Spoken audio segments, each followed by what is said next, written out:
Chapter 12. Me and Winn-Dixie got to Gertrude's Pet so early for my first day of work that the closed sign was still in the window. But when I pushed on the door, it swung open, and so we went on inside. I was about to call out to Otis that we were there, but then I heard music. It was the prettiest music I have ever heard in my life. I looked around to see where it was coming from, and that's when I noticed that all the animals were out of their cages.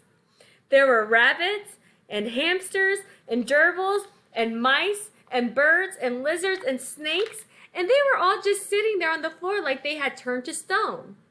And Otis was standing in the middle of them. He was playing a guitar, and he had on skinny, pointy-toed cowboy boots, and he was tapping them while he was playing the music. His eyes were closed, and he was smiling. Winn-Dixie got a dreamy kind of look on his face. He smiled really hard at Otis, and then he sneezed, and then his whiskers went all fuzzy, and then he sighed and kind of dropped to the floor with all the other animals.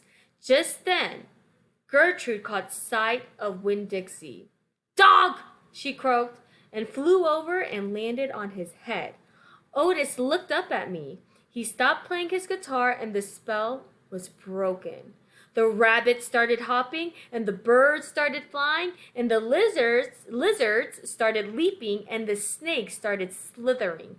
And Winn-Dixie started barking and chasing everything that was moving. And Otis shouted, "Help me!" For what seemed like a long time, me and Otis ran around trying to catch mice and gerbils and hamsters and snakes and lizards. We kept on bumping into each other and tripping over the animals, and Gertrude kept screaming, "Dog! Dog!" Every time I caught something, I put it back in the first cage I saw. I didn't care if it was the right cage or not. I just put it in and slammed the door. And the whole time I was chasing things, I was thinking that Otis must be some kind of snake charmer, the way he could play his guitar and make all the animals turn to stone. And then I thought, this is silly. I shouted over Winn-Dixie barking and Gertrude yelling. I said, "Play some more music, Otis." He looked at me for a minute. Then he started playing his guitar, and in just a few seconds, everything was quiet. Winn-Dixie was lying on the floor, blinking his eyes and smiling to himself and sneezing every now and then, and the mice and the gerbils and the rabbits and the lizards and the snakes that we hadn't caught yet got quiet and sat still.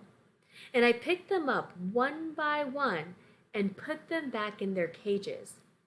When I was all done, Otis stopped playing. He looked down at his boots. I was just playing them some music. It makes them happy. "Yes, sir," I said. "Did they escape from their cages?" "No," Otis said. "I take them out. I feel sorry for them being locked up all the time. I know what it's like, being locked up." "You do?" I said. "I have been in jail," Otis said. He looked up at me real quick and then looked back down at his boots. "You have?" I said. "Never mind," said Otis. "Aren't you here to sweep the floor?" "Yes, sir," I told him. He walked over to the counter and started digging through a pile of things. And finally he came up with a broom. "Here," he said, "you should start sweeping."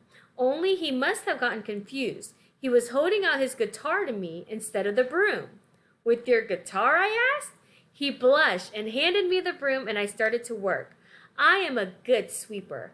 I swept the whole store and then dusted some of the shelves. The whole time I worked, Winn-Dixie followed me and Gertrude followed him, flying behind him and sitting on his head and his back and croaking real quiet to herself. "Dog! Dog!" When I was done, Otis thanked me. I left Gertrude's Pets thinking about how the preacher probably wouldn't like it very much that I was working for a criminal. Sweetie Pie Thomas was waiting for me right out front. "I seen that," she said. She stood there and sucked on her knuckle and stared at me. "Seen what?" I said. "I seen all them animals out of their cages and keeping real still. Is that man magic?" she asked. Kind of, I told her. She hugged Winn-Dixie around the neck. Just like this grocery store dog, right? Right, I said. I started walking and Sweetie Pie took her knuckle out of her mouth and put her hand in mine.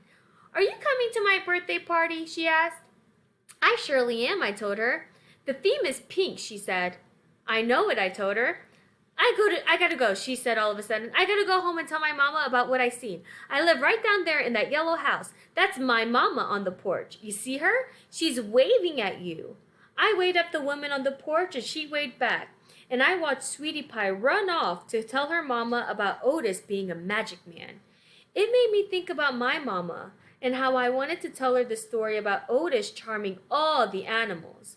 I was collecting stories for her. I would also tell her about Miss Franny and the bear and about meeting Gloria Dump and believing for just a minute that she was a witch. I had a feeling that these were the kind of stories my mama would like, the kind that would make her laugh out loud, the way the preacher said she liked to laugh.